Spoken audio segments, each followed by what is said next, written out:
अनोखी सिद्धियों हासिल करनार देशना व्यक्तिओने G2H एवॉर्डथी सन्मानित कराया। आ कार्यक्रम आइकॉनिक गोल्ड द्वारा केपी ग्रुप प्रस्तुत G2H एवॉर्ड समारोहનું કરાયું ભવ્ય આયોજન।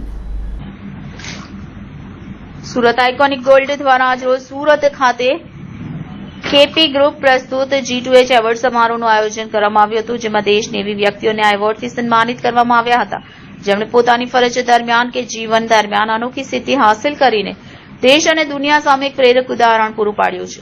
આ અંગે માહિતી આપતા G2H એવોર્ડના આયોજક પિયુષ જયસ્વાલે જણાવ્યું કે આ એવોર્ડ સમારોહનું આયોજન સાંજના સમયે ક્રેટોસ ક્લબ ખાતે કરવામાં આવ્યું હતું, જેમાં એવી વ્યક્તિઓને એવોર્ડ આપી સન્માનિત કરવામાં આવ્યા હતા કે જેઓ દેશ અને સમાજ માટે એક મિસાલ છે, જેઓએ અનોખી સિદ્ધિઓ હાંસિલ કરી છે, જેમાં એન્કાઉન્ટર સ્પેશિયાલિસ્ટ જમ્મુ કાશ્મીરના એસીપી શાહિદા પરવીન, પ્રિયા મોહિત, જયા કિશોરી, નાયબ મિધા, મધુરિમા તુલી, પલપુરી સહિત અનેક એવી સેલિબ્રિટી સામેલ હતા।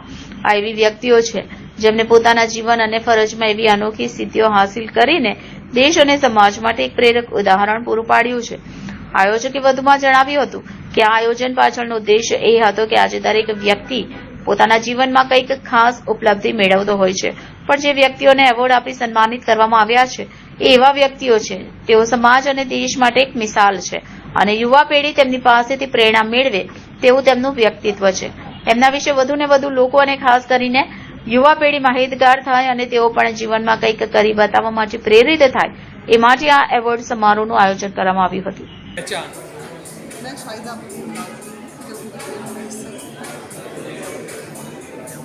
जी, आप यहाँ अवार्ड के लिए आपको बुलाया गया है, कैसा लग रहा है?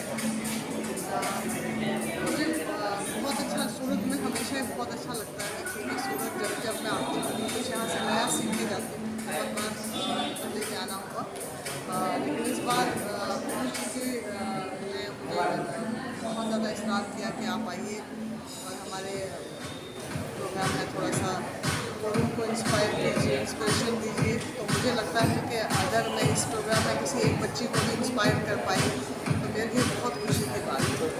जी, आपने एनकाउंटर स्पेशल स्टेट माना जा रहा है। मुझे नहीं पता मुझे किसने ये टैग दिया एनकाउंटर स्पेशलिस्ट, बट हाँ, अपने देश के लिए लड़ना, मुझे लगता है हर कोई अपने अपने लेवल पे लड़ रहा है अपने देश की फलाह बहबूदी के लिए, अच्छाई के लिए और अपने देश को बचाने के लिए। मैंने अगर छोटा सा एक कंट्रीब्यूशन किया है अपनी तरफ से, वो अभी ख़त्म नहीं है, संघर्ष जारी है।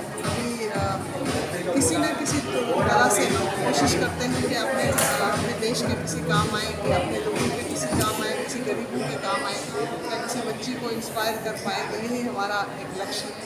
अभी तो सितारों से आगे जहाँ होगी, अभी इश्क के जहाँ होगी, अभी ख़त्म नहीं है सफ़र, अभी આજે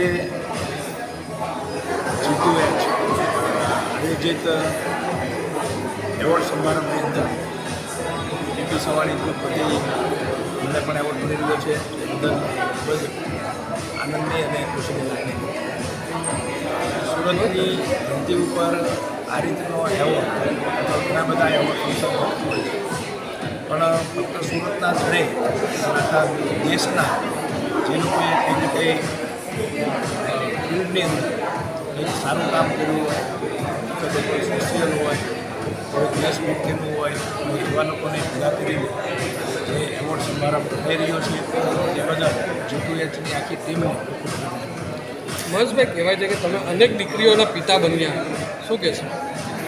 ભગવાને મને મારા સંતાનોમાં 2 દીકરા આપ્યા છે, મને દીકરી નથી આપી, પણ કદાચ એટલા માટે જ કદાચ 52 દીકરીઓના પિતા બનવાનું સૌભાગ્ય જે મને મળ્યું છે એ બદલ હું ભગવાનનો અને ભગવાન સાથે ભગવાનથી પણ ઉપર એવી દીકરીઓનો ખૂબ ખૂબ આભાર માનું। મહેશભાઈ, સન્માન તો તમારું ઘણી જગ્યા પર ઘણી વખત થઈ ચૂક્યું છે, આ એવોર્ડને કઈ રીતે મૂલવશો? સન્માન મને નથી મળતું, સન્માન મને જે મળી રહ્યું છે એ મારા દીકરીઓમાંથી મળી રહ્યું છે। લગભગ એવોર્ડ સમારંભમાં હું મારી દીકરીઓને એવોર્ડ લેવા માટે બોલું છું, અને જે એવોર્ડ મને મળે છે એ મારી દીકરીઓને કારણે મળે છે। આ એવોર્ડનું રિયલ એવોર્ડના વિજેતા મારી દીકરીઓ છે, પણ આજે કંઈક અલગ રીતે અને જ્યારે આખા દેશના જે નામાંકિત અને સોશિયલ વર્કર અને દેશભક્તિ માટે કામ કરતા લોકોને જ્યારે એવોર્ડ મળતો હવે તેમને મળવાનું પણ મને સદભાગ્ય મળે એટલા માટે આજે હું